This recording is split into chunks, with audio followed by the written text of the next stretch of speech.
Hello guys, good morning Pinoy Hippie Howl. Mga pare, nandito tayo ngayon sa North Dakota. Umalis tayo ng Saskatchewan kahapon. Hindi tayo nakapag-vlog kahapon bago umalis kasi malamig doon. Masakit sa kamay. Kaya dito tayo naabot kagabi sa Sterling, North Dakota kasi mag-83 tayo. Heading Texas tayo ngayon. Mag-83 tayo. Tapos tagos natin ng Childress, Texas. Tapos mag 287 tayo papuntang Fort Worth. Then 35 to Dallas, Texas. No, 20 to Dallas, Texas. Yeah, 20. Then 20 all the way to Longview, Texas. Yeah. Biyahe na naman tayo. Another day, another biyahe mga par. Salamat nga pala sa mga nag-subscribe sa akin. At nadagdagan yata ng last month lang ako nag-subscribe, subscribe. Last month lang ako nag-upload uli, September, second week yata ng September, pero nadagdagan yung subscribers ko ng 100. Kaya salamat sa inyong lahat guys. Nagpapasalamat tayo. At sana dumami. At sana sipagin din tayo. Huwag tayong tamarin. Okay guys, mag-pre-trip tayo maya maya. Pero yung oras ko is hindi pa siya nakabalik sa 8 hours. Wala pa akong 8 hours na rest. Kaya nasa under 53 minutes pa siya. Ano natin dito kung gaano katagal pa. 9 minutes na lang ang natitira. Kaya iniipit natin ilong natin, baka tumangos konti. Wala na pag-asa. Mamaya magano tayo, pre-trip tayo. Tara guys, samahan nyo ako guys, mag-pre-trip tayo sa labas. Check upin natin yung ating makina kasi may ginawa sila dyan kahapon nung isang araw, nung Lunes. Dapat Lunes pa ako aalis, kaya lang may ginawa sila, pinalitan nila ng baterya, yung traco battery. Tapos may ginawa sila sa makina na mga fuse box, pero hindi pa yata natapos kasi yung parts hindi dumating. Kailangan ko mag-loading ng Monday. Load tayo ng Monday. Start yan ang papuntang Newfoundland, Labrador, yung pangarga natin sa Labrador City, sa north ng Quebec. Kaya mga kaibigan ko mga taga Quebec, bonjour. Bonjour. Hindi ko alam mag-French, pero bahala na. Yung escort ko doon, hindi ko naman kailangan ng police escort. Kailangan ko lang ng 2 escort sa Quebec, front and rear. Pwede na sa akin yung mga taga Alberta, sino man sa taga Alberta or taga Manitoba. Yung isang load namin kasi malaki, kailangan niya ng French escort kasi may police escort. Yung police mag-French yung police doon, French. Yeah. Guys, pre-trip tayo. Okay guys, samahan nyo ako at check upin natin yung ating makina. Kailangan natin to para sa langis.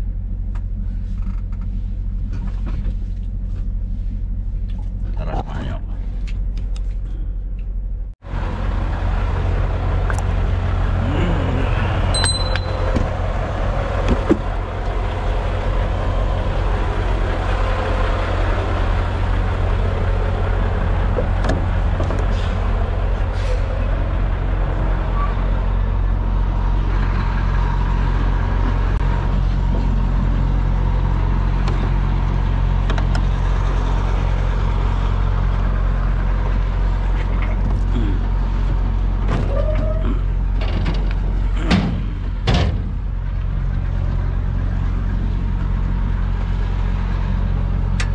Pinalitan nila dito, wala nang tagas ngayon, okay na siya, wala na siyang pressure.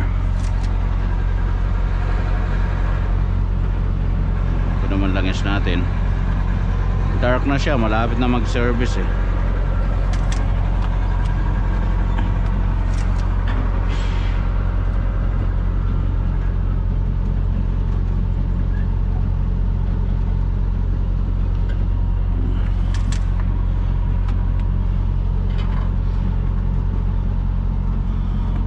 Check upin natin sa kabila.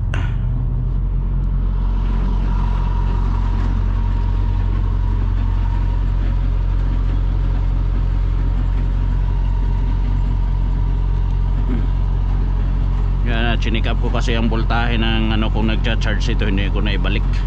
Ngayon na-pruse na siya. Kailangan ko yata ng screw.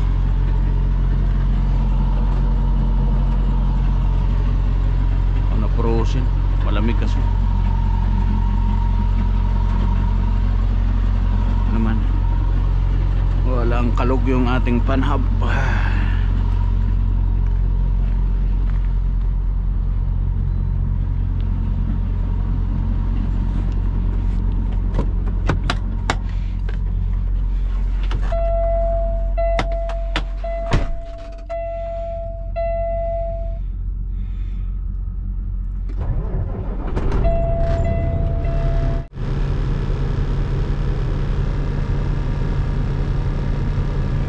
Check upin natin yung makina na.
Mud flap.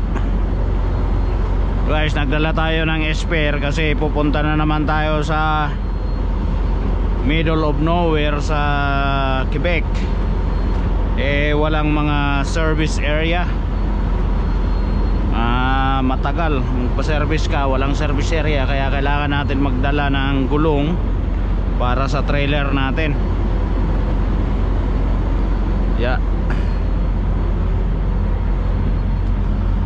May mga blocks ako, few blocks, hindi naman kailangan yan, pero magdala lang tayo for emergency.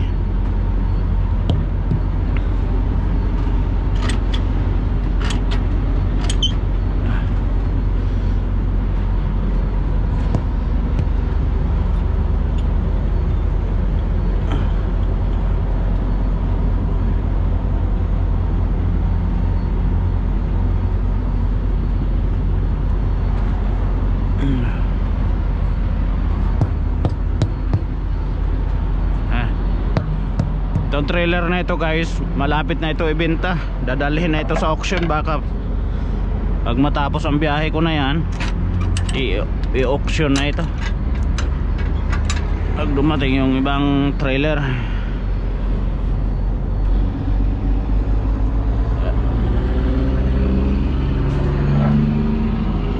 Nagana naman ang ilaw ko.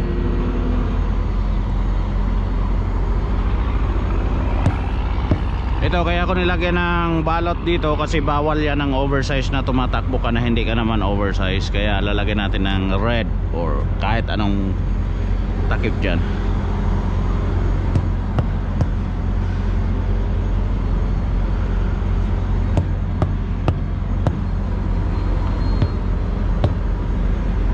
shim.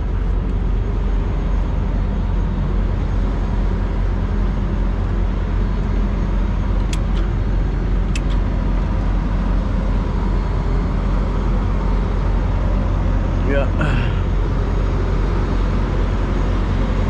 Ano siya so far? Okay. Lights okay, tires okay.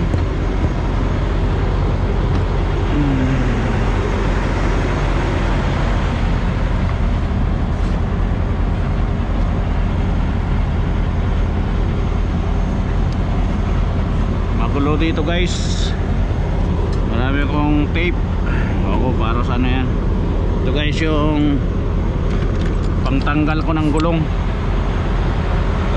Pangtanggal ko ng gulong to dyan.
Backup ng RJN, naglo-loading combine.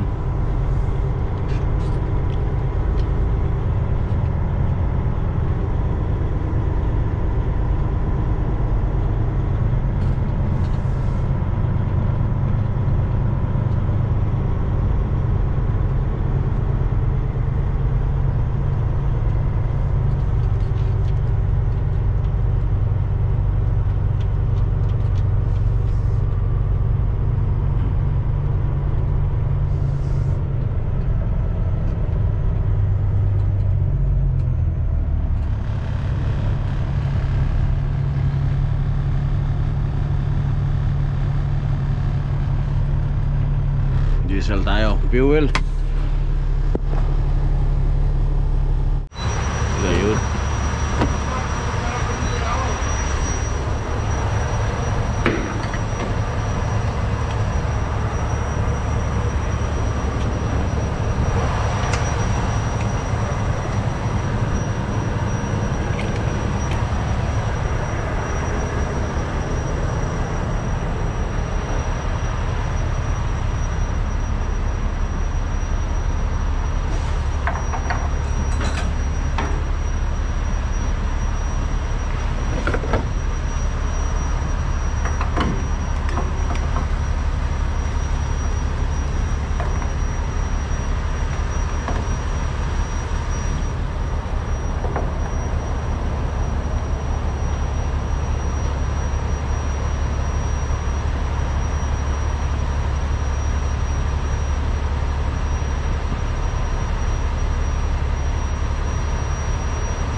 Good.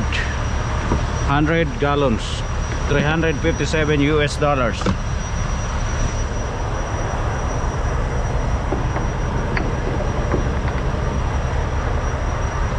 Ito pa ang maliit na tangke natin. Magastos dito mag-tracking sa Amerika guys. Ito.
Nine gallons.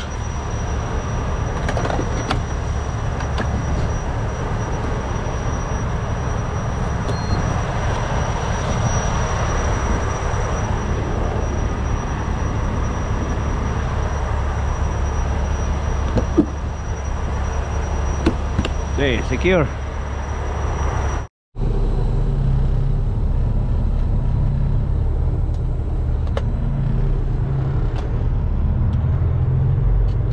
Guys,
entering South Dakota tayo ngayon guys. We are about to enter South Dakota and leaving North Dakota now. We are leaving South Dakota, about to enter North Dakota on this way. Yeah guys, nasa South Dakota na tayo. Ito yung South Dakota. Sunflower guys, natutong na.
guys, good evening.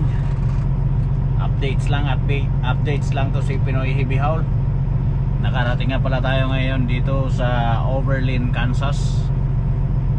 Sa Kansas 83. Kauhaw bumiyahe. Naka 555 miles tayo ngayon. Ngayong araw. Medyo okay na rin. Hindi tayo naka 600. Pero meron pa akong oras, kaya lang 43 minutes lang natitira. Galing ng Sterling, North Dakota to Overland, Kansas, 555 miles. Kaya dito tayo magpalipas ng gabi. Bukas ng umaga take off tayo hanggang siguro Wichita Falls, Texas, o baka lagpas pa sa Wichita Falls, Texas.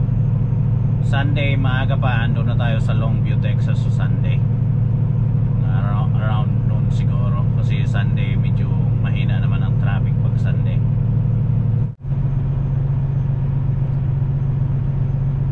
Isang araw at kalahati pang biyahe. Tapos pag galing dyan, loading ng Monday, alis ako ng Tuesday kasi matinding plano guys. May Texas permits na ako, kaya lang maraming